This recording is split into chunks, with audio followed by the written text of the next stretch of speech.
Hey everybody, before we get started, I just remind you this episode is brought to you by our patrons like Igo Comics, Qua, Jeremy Vasquez, Kylie Denton, Nestor Flores, Rogue Robin, Soto Sound 424, and Video Gamer 75. And if you like what we do and want to see us do more, consider supporting us on Patreon. You can get access to episodes early and lots of other goodies, and it really help us out. Thanks for your support, everybody. Hello everyone, welcome back to the channel. It is time, once again, to talk about Star Wars Legion of Fantasy Flight Games. Ooh, I feel a bit of a cough coming on. Hopefully I can tamp that down. Anyway, hi. So, surprising but also not surprising. I was kind of wondering, is Fantasy Flight going to do some more updates, some more articles this week? Yeah, they've decided to start off early. Now, part of this might just be because some of the stuff's getting out there in the wild, there's been some more previews. We're getting closer to that. But they did, in fact, drop the TX-130 Saber-class tank preview article. And presumably that means the other one's coming up. So we're here, and we're going to talk about it, and maybe some other little stuff we know about the AAT at the end. All right, well, then, there's not much point in holding it off. Let's go ahead and jump on into the actual unit details. You know me, I like to set a good pace. So, TX-130 Saber-class fighter tank. It's got some things. It's aggressively priced at 170 points. Their words, not mine. Which is, considering the similar niches, I think, well, not quite, because this doesn't have transport, but contextually, it's a little bit similar to the Occupier. So, which makes sense, because that's TX-225. They're similar. Anyway, this is, about 20 points more expensive, or 15. With that, you get the same resilience and the same defense, but you do get one more wound. It's got 9 wounds. It's speed 2. Sorry, I caught an error in my original one, but you guys won't see that, thanks to the power of the fact that I haven't made the video yet.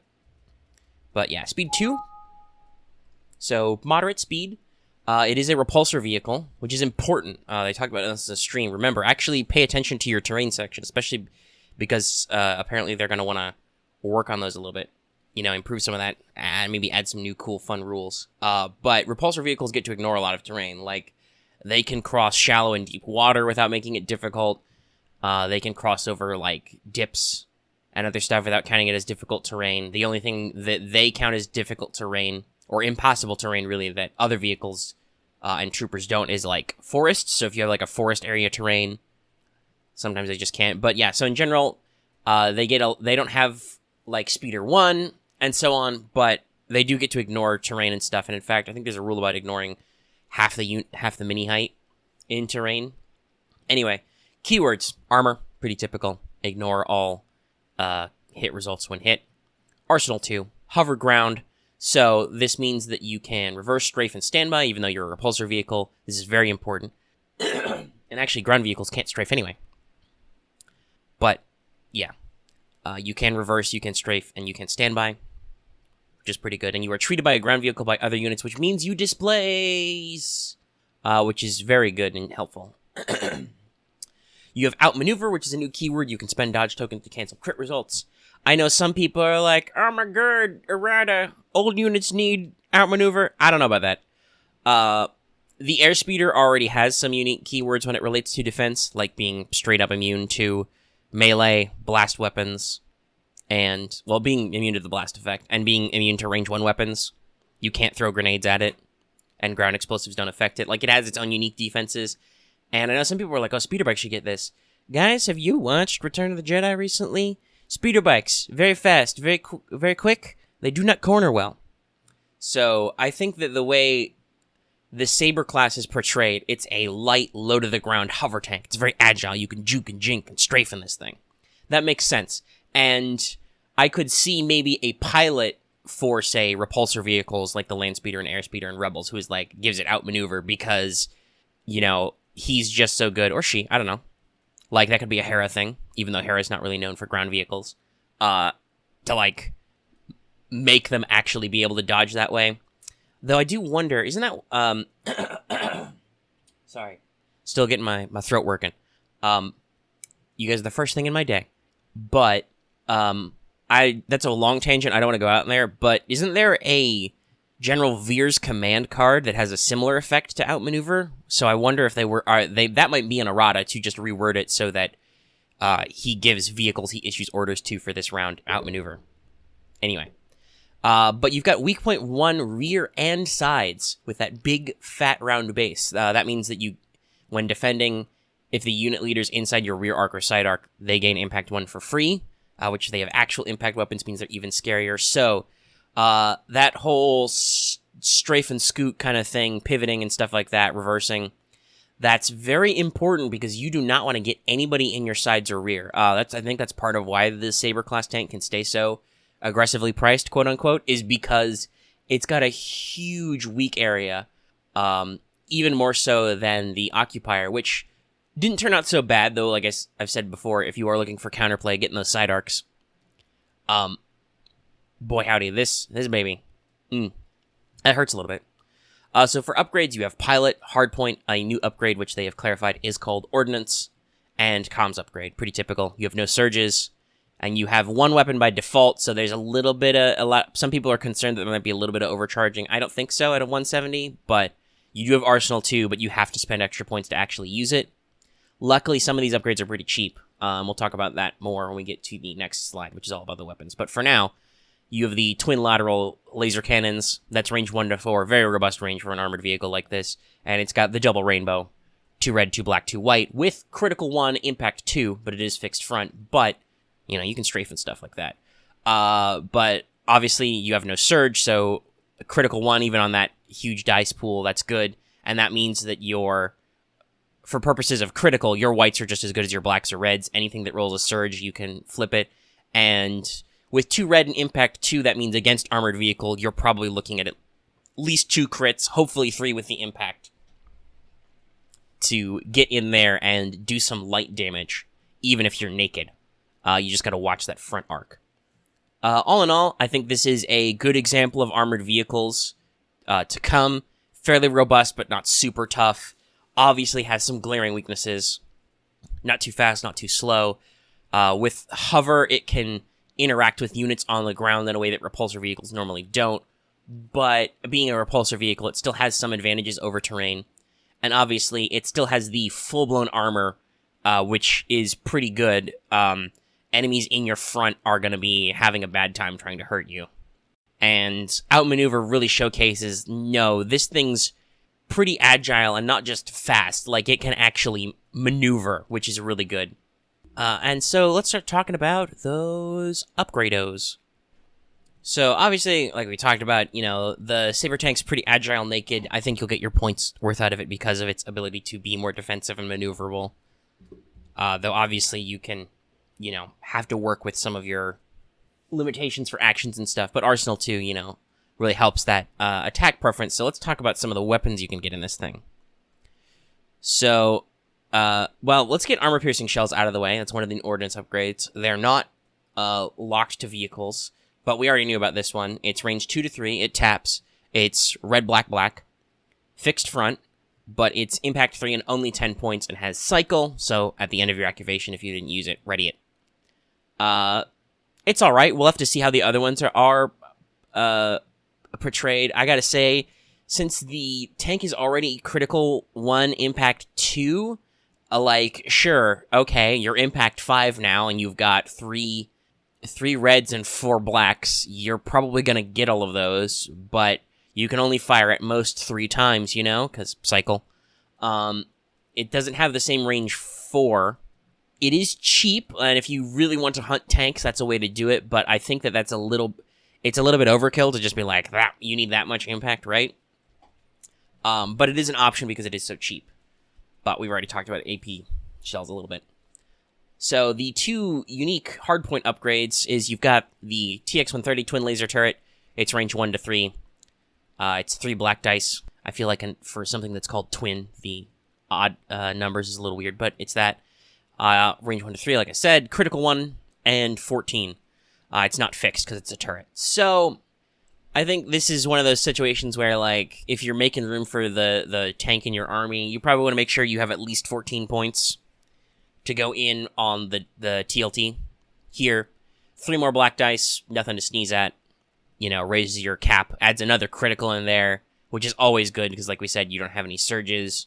And also, Arsenal doesn't have to be at the same target, though obviously that means you won't get the keyword overlap, but if there's a couple of guys with grenades trying to crawl up your ass, you can just turn the turret around and blast them while the main lasers do their real work up front, you know? So I think that's a good default. Not awful. No fancy special keywords. Doesn't do anything too weird. Makes sense. Also, this is the second art we've seen recently out of Legion and Clone Wars that involves the clone snowtrooper guys, which, given that they do like to recycle assets, makes me very curious if they're gonna, probably not soon, because I heard at LVO, Alex Davies soft confirmed the French leaks. So obviously not in the next, 6 months or so, or 3 to 4 months, I guess. I don't know. I'd have to remember. I'd have to count how many there were, because it's usually 2 releases a month. Anyway, not for this quarter, basically. But still, I'm curious if they'll do that. Anyway, we've already talked a little bit about it, but here it is in the flesh with big text. The beam cannon turret, range 1 to 4, 2 reds, so same range as your main gun. Beam 2. After performing an attack with this weapon, you may perform up to 2 extra attacks using only this weapon. Each attack must be against an enemy that is in line of sight, and that hasn't already defended and is at range 1 of the previous defender. So you can daisy chain. All you need is line of sight. They do not need to be in range 4 to do it. They just have to have not already been targeted and be in range 1 of the last guy you targeted. Obviously, it's 30 points, and it should be. This is a heck of a weapon. You can see it in the art, just blowing the fuck up a couple of droids in a line. Yeah, it's bad. It's bad news bears. If you, like I said, the twin laser turret is probably the bare minimum. The beam cannon turret is the thing you really want in your army, so make sure you've got those 30 points free. So that's 2 extra ranged attacks with red dice means you're looking at probably 2 extra suppression on units, spreading it out over multiple hits. Never mind that it's 2 more red dice to go in your Impact 2 pool for default, if you're comboing it with your main gun, and I don't see any reason why you wouldn't, because unlike the barrage keyword, this is not limited to not doubling it up with arsenal, and it has the same range as your main weapon, so that's 4 reds, 2 blacks, 2 whites, critical 1, impact 2, beam 2, and then you get to spread out those extra attacks. So that's a very potent punch up front, and then you can splash it onto some other enemies. It's really, really good. I like the design aesthetics for beam. Very curious where and how other units might get beam, because especially with the way some of our other upgrades are phrased. We'll talk about some of the pilots in a second. But, there's unique text abilities, right? And then there's keywords. Keywords are presumably going to be iterated, even if it's rarely. So I'm just wondering, who could have another beam weapon? I don't even know right now. Obviously, that would make sense for the LAAT, but that's going to be, as much as I want that, that's going to be down the line. Those are real big boy tank flyers. I said tanks because in my mind I was thinking, what else has beams? Stun tanks have beams, but those are also 20 meters long. They're extras in the episodes that are obviously inspired by Godzilla. Anyway, beam, fun keyword, really devastating. You're going to want those 30 points. So let's go ahead and talk about the pilots then. So this pack will be coming with 3 pilots. They're here. So we mentioned the veteran clone pilot before. Let's talk about him. He's 7 points. It's not the most expensive. Though again, I think he's a bit of a standard. Basically, when you, a friendly clone trooper unit at range 1 in line of sight, attacks or defends, you and that unit can spend each other's aim, dodge, and search tokens during the end phase. Ready this card for 7 points. So you can only do it once per turn, but it untaps for free, and it lets you continue the clone token sharing thing. This is really good, because, hey, guess what? Saber tanks really want those dodge tokens, because they don't have surges. But they do have outmaneuvers. So that's a really good choice to kind of share those around. They can also standby, which can be really fun. Now, you can't increase your standby range, but you can do some fun stuff. Heck, I think there's no limits on using the keyword. You could, if you spend a buddy's standby token, you could standby into a beam cannon, which is pretty bullshit. But yeah, it's very handy, and I think it's a pretty good effect. Again, this is probably your default. You're going to want to make sure you've got the 7 points, if you can. And God forbid you ever want to run 2 tanks, it's not unique, so you could actually double up on this card. Because the other 2 are unique. Number 1 out of these uniques is Ayla Secura, only for the fighter tank. You gain Inspire 2 and Field Commander, which is when a friendly neutral command card is played, you can be nominated as commander. Only 5 points. honestly, like, some people are like, what do you use Field Commander? Which there is a little bit of a point too. You know, it's only neutral command cards, so there's that. That said, 5 points for Inspire 2, that's great. Especially considering how big this thing's base is. Range 1 to 2 of the fighter tank is pretty big, so that's pretty effective to keep your suppression down, which, also being on a vehicle which doesn't get suppressed, that's pretty good. So that's, I think, an effective use of it. Kind of can encourage you to push your clones out to follow this thing and maybe guard its flanks. But for now, Field Commander is kind of if you were doing, like, Rex and Tank, which works out pretty good, you have to fill those slots with neutral cards anyway, so that can give you some tactical flexibility. Or if you were doing solo Obi-Wan, you know. And in future, there's presumably going to be a specialist pack that's going to come with a couple of Republic-only command cards, which this might also be really good for. And who knows, that might be sooner rather than later, I don't know, because the thing is that you're seeing the Field Commander a lot. And it's something I thought would be a good idea is to incentivize vehicles, is to, like, let them be commanders in a sense. So this kind of helps with that. Like, it takes some of the weight off. You know, the fact that they are commander expense units. So, pretty fun. But otherwise, Ayla Secura is just the budget option, but she's really worth it with that Inspire 2, and then maybe you can do some fun stuff with Field Commander. And then last, we've got Plo Koon, Blows Bros. This is another upgrade that taps for 9 points, but it's a free action until the end of your activation. You gain Agile 2. So kind of like Force Reflexes for your tank. After you perform a standard move, gain 2 dodge tokens. So the intent here is that you free action tap Plo. You move once, get 2 agility tokens, and then you shoot or something. Or stand by, because you can do that, whatever. And you've got a couple. So on the one hand, obviously, real good. This is a real good to get Agile 2, so you're going to get at least 2 dodge tokens out of this, which is great, because you can use it to cancel crits and stuff.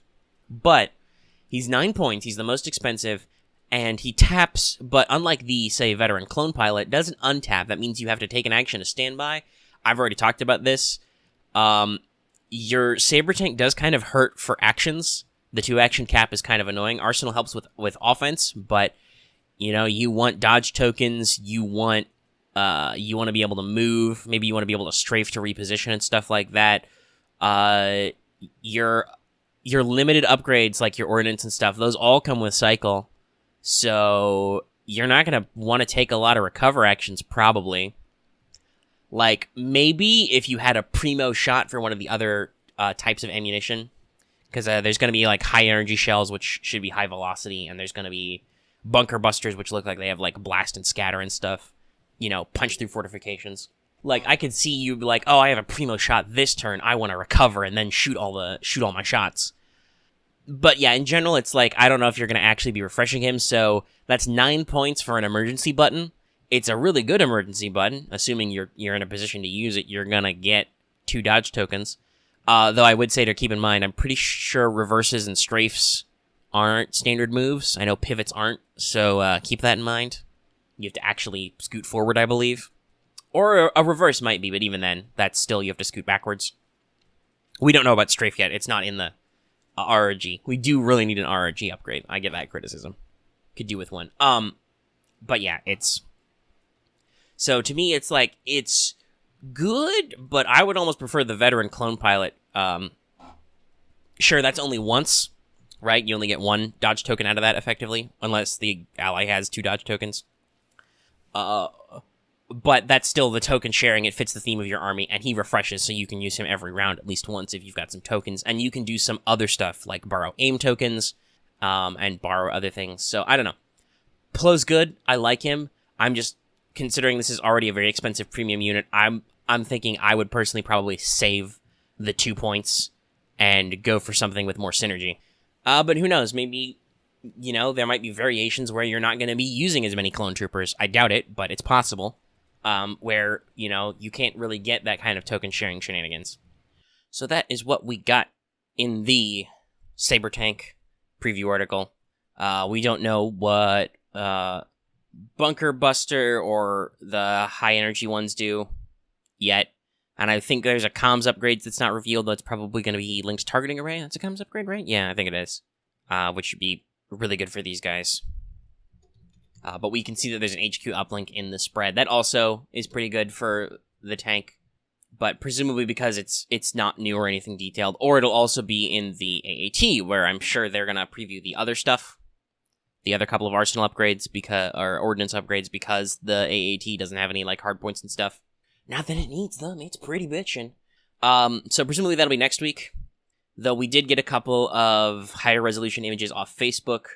One, there's a full image of the T-Series tactical droid pilot, who appears to be the cheaper one. You lose AI attack and gain field commander for 5 points. Not too big of a deal on the AAT, but might be worth it just for, again, some stuff. We're presuming that the OOM pilot gives you coordinate droid commander and probably lose AI attack. But we did get full description of Lock Durd, who was talked about, if not shown on the stream. So he taps, you lose AI attack even while the card's exhausted. Until the end of your activation, each of your weapons gains suppressive 9 points. I thought this guy was going to be like 10 or 20 points. He's 9 points. The AAT is expensive. You're probably not running more than one anyway. Lock Durd's going to be on all your setups because, damn, suppressive each weapon.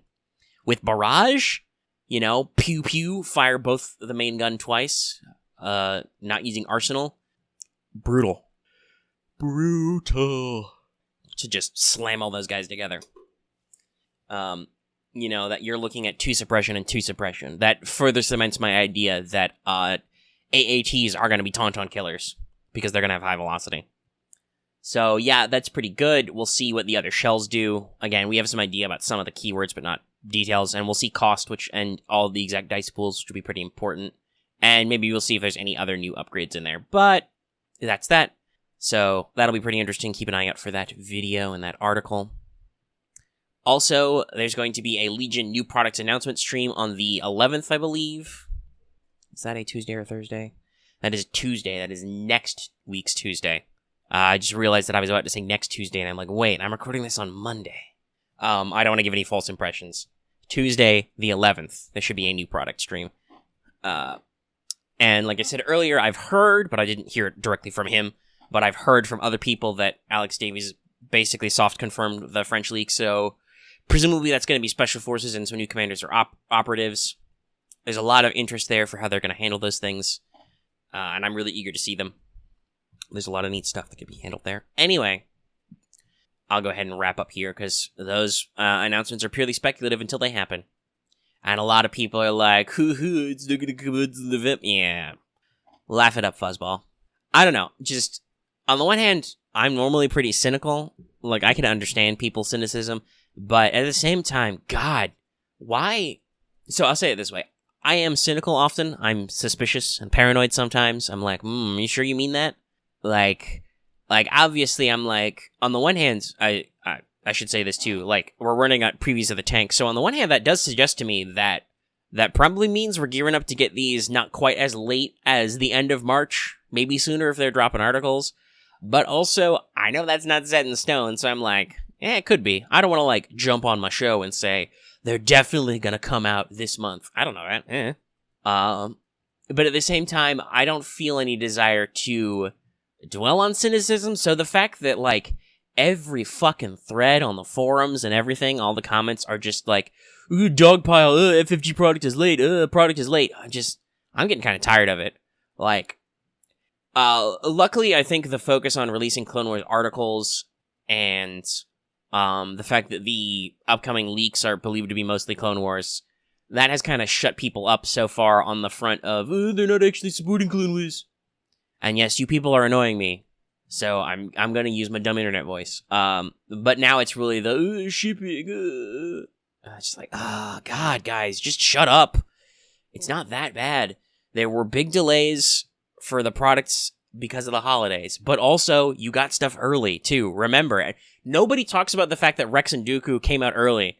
Like, they just take that for granted. But when we're talking about taking pot shots, we have to bring up the fact that, you know, Luke and Vader only just came out now. Though there were some leaks about those guys, which may have been why they got announced early, you know? And I mean, I agree with people that while I understand why they did it, FFG wanted a big show for Gen Con, so they were like, look at this Clone Wars shit. It's real cool. That was like a 6 or 7 month lead time. That's too much. That's a little too much lead time, right? If these things are going to come out like a month at a time for so long. especially considering how fucked up the release schedule got up after that. But, like I said, just, guys, stop harping on it. Please, you're killing me. You're just like the community for X-Wing. There's a reason why I don't do X-Wing videos anymore. It's because the community was just, especially on FFG's own forums, the community was just, ugh. They don't ever shut up about this thing or that thing. That, and just since they moved to 2.0, I don't own any 2.0 X-Wing, and it was like, I like X-Wing, but am I really, and I think 2.0 is really cool, but am I really going to buy conversion kits? I do want to get someday the Saw's Rebels pack in some version so I can get that sick cami pattern U-Wing. Love that thing, but that is a different discussion.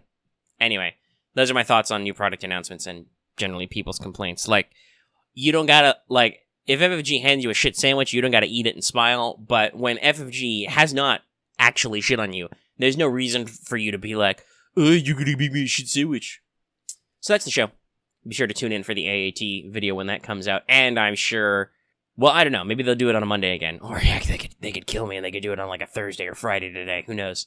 You know, they could get it out of the way this week. But when that stream drops, and presumably articles will also drop, expect all that fun stuff to hit your airwaves soon. And also, I've been talking about it for a while, but be sure to check out our Star Wars RPG actual plays in the Clone Wars period. Episode 0, which is character creation and kind of concept discussion, is already out. And soon, the first real episode, the actual first session, should be out too, where we do some stuff. So you can check that out. That audio is already up for patrons too. A little as $1 a month. And who knows, you know, listen to the campaign, keep listening. Maybe someday the players will actually get to use some Saber tanks. Who knows? So look for those on the channel and in the end card. All right, I'm going to let you guys go. I rambled enough, as I usually do in the outro slide. So if you like this video, be sure to give it a like. If you have any comments, be sure to leave them in the comment section down below. What do you think about the Saber tank? What pilot will you use? You know, do you have some sick strats for Field Commander? You can also join our Discord. That link is in the description and in our channel page, as always. And if you're new here, don't forget to subscribe to the channel so you can always catch our latest videos, like when I inevitably do the AAT preview and all those other previews. And also, even if you're already subscribed, consider hitting that bell for notifications so you will always know when we post a new video or when we stream or any of those fun things. Fun things. And of course, like it says at the front of the show, consider supporting us on Patreon. You can get access to episodes early. You can get access to audio downloads for things like actual plays and podcasts and stuff for as little as $1 a month. At high enough levels, you can listen to us record live, including gameplay, even though that's not a thing people do often. So consider it. It really helps us out, supports us. And no, I don't use your Patreon money to buy Legion minis. I'm going to use it to buy me a new computer, is the next big thing we're going to do. All right, that's the show. I'll see you next time, whenever that is. Stay tuned for more. And, you know, I don't really have any cool quips about this one, so I think I'll just say, just like the simulations.